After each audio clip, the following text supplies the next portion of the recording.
કેટલા ડોઢા થતા હતા હે ઘરે જતું રહેવાય ને આમ કરાય ને તેમ કરાય ને મેં ક્યાં કંઈ કહ્યું હું તો સાચું જ કહેતી હતી ને જો આ તમે અહીંયા છો ને તો કુમારને પ્રોબ્લેમ થતી હશે જમવાનું કોણ બનાવી આપે કપડાં કોણ ધોઈ આપે ઘરની સાફ સફાઈ કોણ કરે એટલે મેં તો કહ્યું હતું કુમારને નહીં પ્રોબ્લેમ તમને થાય છે આ છે ને તમારા પેટમાં બળે છે અહીંયા છું ને એટલે બધા ઘરના કામ કરવા પડે ઈ તો કરતા જ હતા ઉપરાંત મારા કામ કરવાના આવ્યા એટલે છે ને તમારું આ હૈયું બળે છે ને પેટ બળે છે શું બોલો છો તમે સાચી જ સલાહ આપી છે મેં જો તમારા સસરાની ઉંમર થઈ ગઈ છે એમને દવાઓ ટાઈમસર આપવાની જમવાનું આપવાનું ધ્યાન રાખવાનું એ તમે નહીં કરો તો કોણ કરશે તો તમે જાઓ ને તમે જાઓ અને ત્યાં જઈને કરવા માંડો અવસ્થા અશોકને તો તમે દુબળા લાગવા માંડ્યા છો હે એમને મારું શરીર ના દેખાયું કે હું સાવ સુકાઈ ગઈ છું પણ તમે દુબળા કેમ આમ કેમ નજર થાય છે ના ના સરખી નજર કરી લ્યો તો મારે કોઈ નજર નથી કરવી તમે ચાઈને ઝઘડો કરવા માટે જ અહીંયા આવ્યા હતા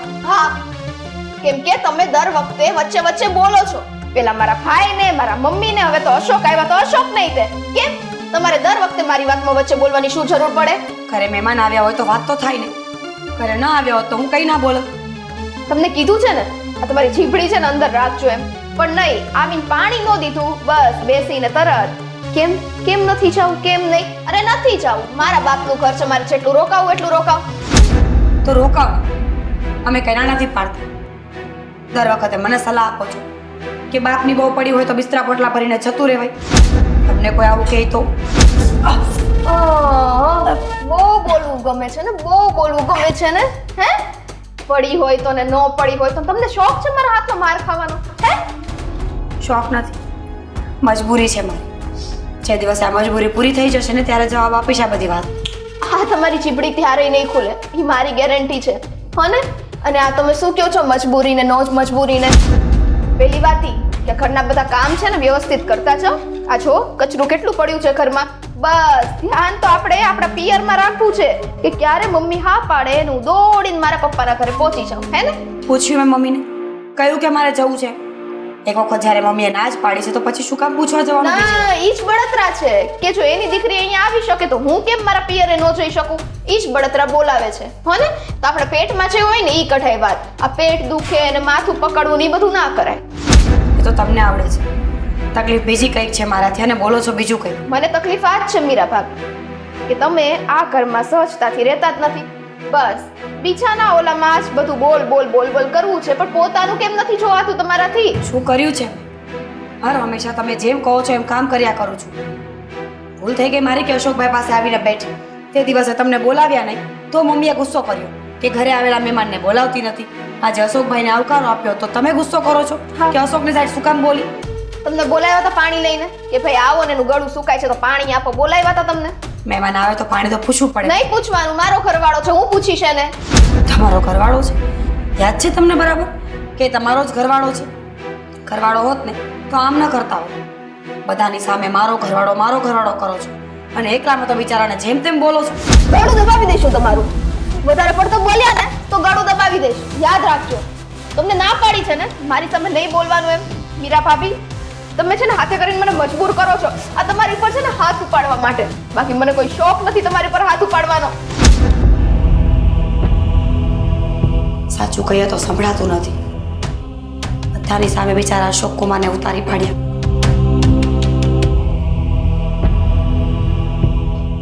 હજી અહીંયા ઉભા છો તમને ખબર છે ને મારું ગરમ પાણી મૂકવાનું છે તમને એક વખતમાં ખબર કેમ નથી પડતી બેન મારો હાથ અરે હું જતી રહી તો અહીંયા ઉભા ઉભા લવારી કરો છો તમે હજી મને એમ થયું હમણાં જશે ને પાણી મૂકશે પણ તમને છે ને કહીએ નહીં દેવું તમારા ભેજામાં વાત નથી ઉતરતી મૂકું છું તમારું પાણી બસ કરો હણસ છોકે જનાવરે સમજાતું નથી એ હવે તું ઉપર લાવવું પડશે ને મારે હે તુકારો કરવો પડશે ત્યારે તો શું નવાઈ છે હા શું નવાઈની વાત કરો છો અરે જે પોતાના પતિને ન મૂકતી હોય મને શું મૂકવાની હતી શાંતિ જ રાખજો મીરા ભાભી હવે તમારું વધતું જાય છે આ વસ્તુ મારે મમ્મીને કેવી પડશે તો તમને ભાન પડશે હે ને કોને પતિ કહેવાય કોને સાસરું કહેવાય ને કોને પિયર કહેવાય ખબર નથી પડતી કે તમારું મગજ કેવું ચાલે છે જે વાત જ નથી એને શું કામ ઊભી કરો છો અહીંયા આવીને કરી શકતે એ તમારું કામ છે તમને નથી ખબર તમે જ મને કીધું ને તમે આવો પછી જ આ ઘરમાં ઝઘડા ઊભા થાય છે તો હવે વાત ના હોય તો વાત મારે ઊભી કરવી પડે ને તો જાઓ કરો મમ્મીને જઈને કહો કે મીરા ભાભીએ મને માર્યું, ગાળો આપે છે, જેમ તેમ બોલે છે. ચાલો. એની ઉપરથી તમે ના કરો ને. અત્યારે તમને જે કામ સોંપ્યું છે એ કરો ને, કે પછી હજી વધારે થોડીક સર્વિસ જોઈએ છે ભાભી? એની આટલી બધી તો ચીપડી હતી નહીં. આ વધારે પડતું બોલવા લાગશે ને તો મારું હાલશે નહીં.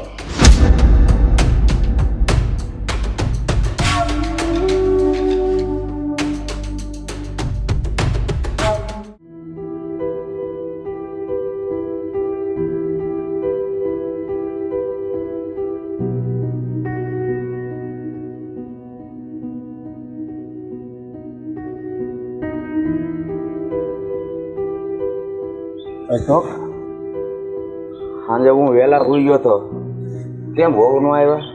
હા, નો આવ્યા. કેમ?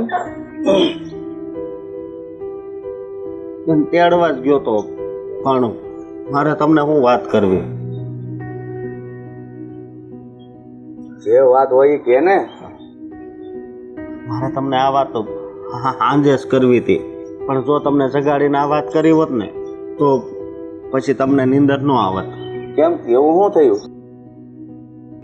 બાપુજી એની તબિયત હાવ સારી છે અને એ કહે છે કે મારી તબિયત નથી સારી.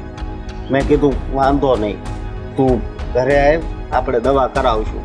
એ કે નહીં, મારી તબિયત સારી થઈ જાય ને ત્યારે જ હું આવે. અરે તબિયત તે કીધું એમ, દવા અહીંયા પણ લેવાય ને. હા, પણ એ સમજવી જોઈએ ને. મેં કીધું એમ જ લાગે છે. મારા હાવું છે ને એ જ બધું એને શીખવાડે છે. મેં તને કીધું તો એમ, કૂવામાં હોય તો અવડામાં આવે ને. હા, તો હવે શું કરશું? આ શાંતાબેન સાંજે વયા ગયા છે, અત્યારમાં આ રોટલાનું શું કરવું? ઓલા મહિલાના ઘરે કહી દવા. આજ મહિલાના ઘરે કહે, કાલ કોના ઘરે કહેવું? એ વાત હાચી, પણ હા બાપુજી, હું તમને શું કહું છું, હા મારી હગાઈ જેણે કરાવી હતી એને જઈને ખાલી જરીક વાત કરો ને. ભાઈ એ વચ્ચેવાળા બચારા શું કરે? આંગળી સીધે કે આપણા ઘર થોડા હકવી દે, એમાં સંબંધ કરાવ્યો હોય અને કાંઈક તકલીફ પડે તો આપણે વચ્ચેવાળાને કહી, એ બચારાકને શું, એને તો હોડી વચ્ચે હોપારી. હા, પણ એનથી કદાચ આમ માની જાય તો? જે બાયડી પોતાના પતિનું ન માને એ કોઈના બાપનું ન માને, મને એ ખબર પડે. બાપુજી એ કે ને મારે આ લેવું છે તો એ લઈ દેતો, મારે આ સાડી લેવી છે તો એ લઈ દેતો, તો અત્યારે જો એ આપણી યારે કેવા વ્યવહાર કરે છે. હવે હું કરવું ને એ કાંઈ ખબર નથી પડતી. હે ભગવાન, કાંઈ નહીં, હાલ હું તો મંદિરે જાઉં. હવે ચા પાણી કંઈક બહાર પી લઈશ ને બપોરનું કંઈક કરશું. બીજું હું કરશું એટલે બાપુજી તો શું કરવું ખાવાનું? જો તમારા છે ને ભૂખ્યું નથી રહેવાની. તમારી પછી તબિયત ખરાબ થઈ જાય છે ને, હે તો હું છે ને જાય મનીષના ઘરે જાય, તમારે એકનું કઈ આવે હો. સારું, આજ કઈ આવ્યું. બીજું હું બાકી તો તારી હો આવશે નહીં તો કંઈક ખાવાનું તો હોટલમાંથી તો કંઈ રોજ ભાવે નહીં. હવે એ આમ કેવી એની તબિયત જરી કઈ બગડી ગયેલી હોય ને એવું લાગતું જ નહોતું, તોય એ ખોટું બોલે કે મારી તબિયત નથી સારી. ગયા તઈ જ કહેતા હતા મારી સામે ફલાણું ઢીકડું, મારે તો મારા પિયર જાવ જ નહીં, તમે હું કામ આડા આવો છો ફલાણું. એટલે મને ખબર જ હતી હાલ ખોરે કાંઈ નક્કી નહીં, આવે તો આવે. મને તો ઘણી વાર બાપુજી એવા વિચાર આવે કે આની કરતા તો લગ્ન ન થયા હોત ને તો વધારે સારું હતું. અરે લગ્ન નો થયા હોત તો સારું નહોતું, પણ બીજી સારી છોકરી હારી થયા હોત ને તો વાંધો નહોતો. એમ કે આ એકની ઉપર વિશ્વાસ નથી તો બીજા ઉપર વિશ્વાસ કેમ કરવો એમ થાય. સમજ્યા તમે? હા, હું આવું મંદિરે. હા,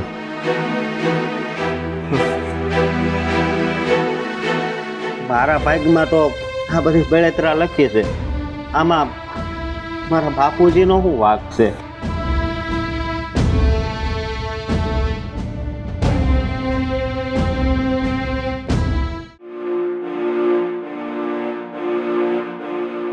શું થયું છે? જો કાંઈ થયું નથી.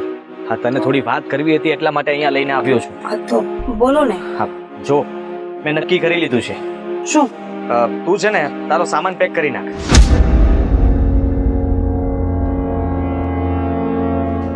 તારો બધો સામાન પેક કરી નાખ. પણ શું કામ? શું થયું? મેં કઈ ભૂલ કરી? કઈ થયું છે? ઘણું બધું થઈ ગયું છે. હા, હવે કઈ થવા માટે બાકી નથી રહી. પણ અને એટલા માટે જ તું તારો સામાન પેક કર. તું આ ઘરમાંથી નીકળી જા. આદિ આઈ એમ સોરી. મેં કઈ ભૂલ કરી હોય તો પ્લીઝ મને માફ કરી દો. શું થયું? કાલે મારાથી શાકમાં મીઠું વધારે પડી ગયું હતું એટલે કેવી વાત કરે છે? હા, એક મૂકી હમણાં. હા, જો તારાથી કઈ ભૂલ નથી થઈ. તો શું કામ મોકલવી છે મને? રહેવા દો ને અહીંયા તમારી પાસે.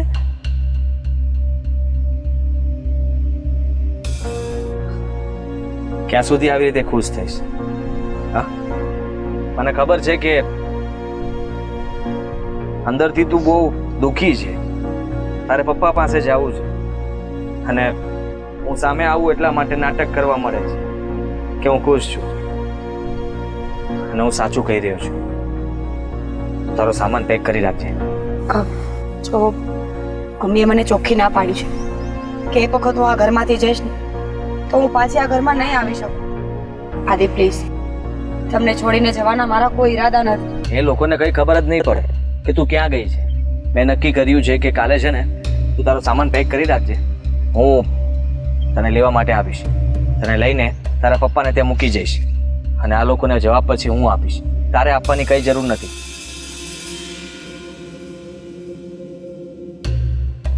મમ્મીને ખબર પડ્યા વગર નહીં રહી તો જો મમ્મી ખોટા ગુસ્સો કરશે અને સાચે મને કાઢી મૂકશે તો એના કરતા રહેવા દો ને. હું પપ્પા સાથે ફોનમાં વાત કરી લઈશ ને. તને કાઢી મૂકશે તો હું પણ નીકળી જઈશ ને આ ઘરમાંથી. પણ એનો કોઈ મતલબ નહીં. તારી પાસે આવી જઈશ. મતલબ છે એનો.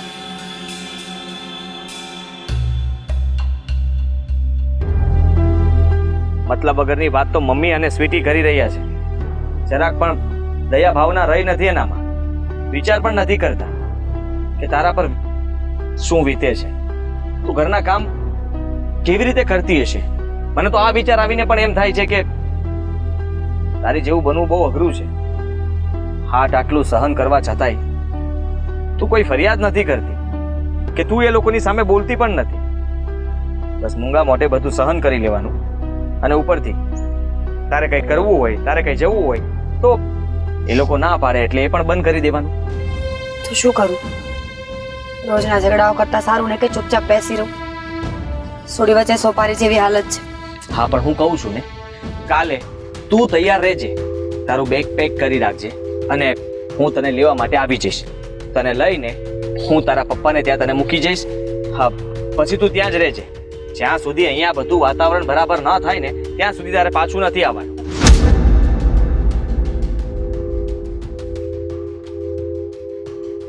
સાચું બોલજો.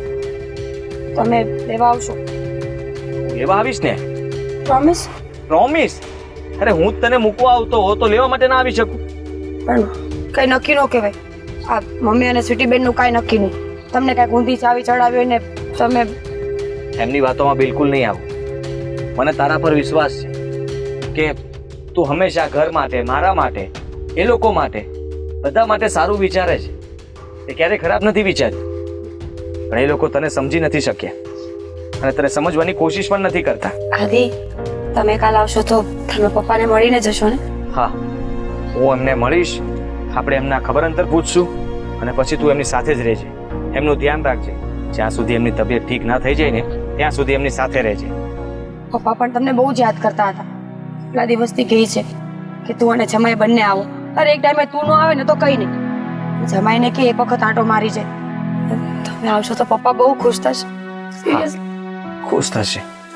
અને એટલા માટે તો મેં આવું નક્કી કર્યું કે જો ઘરમાં કે રૂમમાં વાત કરીશ ને તો કદાચ આ લોકો સાંભળી જશે અને હા, આપણા પ્લાન ઉપર પાણી ફરી જશે. અને જો તું કહેતી હોય ને તો હું તો આજ રાતે પણ તને મૂકી જાઉં એમ છું. આ બધા સૂઈ જાય પછી રાતના તને મૂકી જઈશ. અને હા, રડતી નહીં પ્લીઝ. રડવાની કોઈ જરૂર નથી. પપ્પાને સારું થઈ જશે.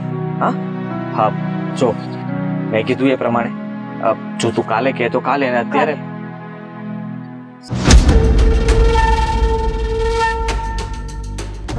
એટલે જો મેં જે પ્રમાણે તને કહ્યું એ પ્રમાણે જ કરવાનું છે.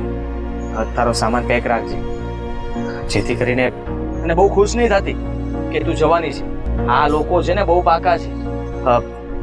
તારા મોઢા ઉપરથી વર્તી જશે કે આ નક્કી કઈ વાત છુપાવે છે અથવા આ લોકો કઈ ખીચડી રાંધી રહ્યા છે, જેથી કરીને મારા ગયા પછી તને આ લોકો હેરાન ન કરે ને એટલા માટે કહું છું. હા નહીં કરું. આદિ, હા થેન્ક યુ. Thank you. શેના માટે? પપ્પાના ઘરે લઈ જવા માટે. પપ્પાને મળશો ને એના માટે. એમાં થેન્ક યુ ના ધ્યાન રાખવા કહેવાય. માટે, મને સમજવા માટે અને મારો સાથ આપવા માટે. મારી ફરજ છે અને હું તારો સાથ નહીં આપું તો કોણ આપશે? હા પતિ છું તારો. હા, એ વાત તો હું ભૂલી જ ગઈ હતી કે તમારે મારો સાથ આપવો જ પડે. ચલો સાથ આપ. આપણે બે ઘરમાં અંદર જઈએ સાથે. ચાલ